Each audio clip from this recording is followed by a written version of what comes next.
पाकिस्तान के समर्थक national conference के नेता मोहम्मद अकबर लोन की भावनाएं आहत होने पर पाकिस्तान जिंदाबाद निकल गया था। कमाल की बात है ना, अपने पाक प्रेम को जस्टिफाई करने का गजब तरीका है ये। देखिए, 370 टूटने के बाद भारत विरोधियों के लिए अब अच्छे दिन खत्म हो गए हैं। सुप्रीम कोर्ट ने रूट्स इन कश्मीर संगठन ने दावा किया है कि लोन घोषित तौर पर पाकिस्तान का समर्थन करते हैं और इसके बाद केंद्र सरकार ने लोन से हलफनामा दाखिल कर देश से माफी मांगने के लिए कहा। कल तक पाकिस्तान जिंदाबाद करने वाले कैसे अब माफी मांगने के लिए मजबूर हैं। देखिए, अब न चाहते हुए भी अकबर लोन को सुप्रीम कोर्ट में हलफनामा दर्ज करने के लिए भारत में अपनी आस्था जाहिर करनी पड़ेगी, वरना याचिका रद्द कर दी जाएगी। आर्टिकल 370 पर सुनवाई, भारत विरोधियों की शामत आई। नहीं चलेगा पाक का गुणगान, माफी मांगो भाईजान। आर्टिकल 370 पर सुप्रीम कोर्ट में आज 15वें दिन की सुनवाई हुई, लेकिन आज की सुनवाई खास थी।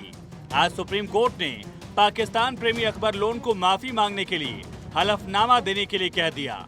जब कश्मीर में धारा 370 थी, तब भारत के खिलाफ जहर उगलने वाले सुप्रीम कोर्ट में 370 तोड़ने की पैरवी करने पहुंचे थे, लेकिन कोर्ट ने काले कारनामों का इतिहास पूछ लिया। ये वो लोग हैं जो 370 के नाम पर, कश्मीर के नाम पर भारत को जम्मू कश्मीर की विधानसभा में भी बदनाम करने से बाज नहीं आते थे। आज इनका एक एक हिसाब हो रहा है। कहते हैं ना, मोदी है तो मुमकिन है। धारा 370 खत्म करके पीएम मोदी ने आतंकियों और अलगाववादियों की दुकान बंद की। अब उनके समर्थक नेताओं की बारी आई है। संविधान का सहारा लेकर जो देश से गद्दारी करके बच जाते थे, अब उसी संविधान से माफी मांगने के लिए मजबूर होना पड़ रहा है।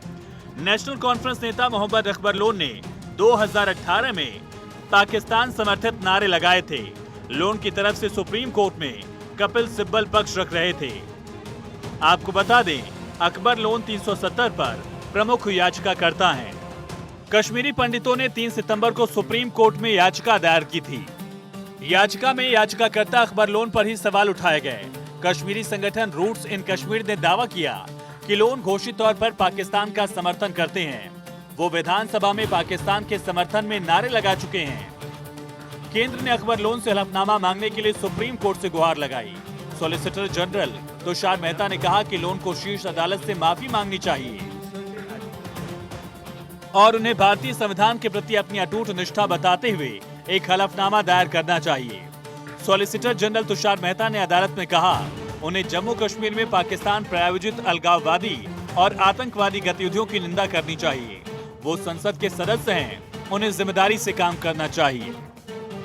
इसके बाद सुप्रीम कोर्ट ने लोन के वकील कपिल सिब्बल को अपने मुवक्किल को प्रभावित करने के लिए 1 दिन के भीतर 1 पेज का हलफनामा दाखिल करने के लिए कहा। जो लोन कल तक संविधान का सहारा लेकर देश विरोधी हरकतें कर रहे थे, आज भारत के संविधान के सामने झुकने के लिए मजबूर हैं। सुप्रीम कोर्ट ने लोन को फटकार लगाते हुए कहा, हलफनामा दाखिल कीजिए जिसमें भारत के संविधान के प्रति निष्ठा की शपथ हो और देश की संप्रभुता को स्वीकार करने की बात हो। सुप्रीम कोर्ट ने यह भी कहा, अगर वो अनुच्छेद 32 का इस्तेमाल करते हुए सुप्रीम कोर्ट में आते हैं तो उन्हें भारत की संप्रभुता, इसके संविधान, इस तथ्य को भी स्वीकार करना होगा कि जम्मू कश्मीर भारत का अभिन्न अंग है। अकबर लोन को अपनी नापाक हरकतों के लिए देश से माफी मांगनी होगी, वरना उनकी याचिका खारिज कर दी जाएगी। केंद्र के स्टैंड के बाद कोर्ट में लोन को हलफनामा देना ही पड़ेगा।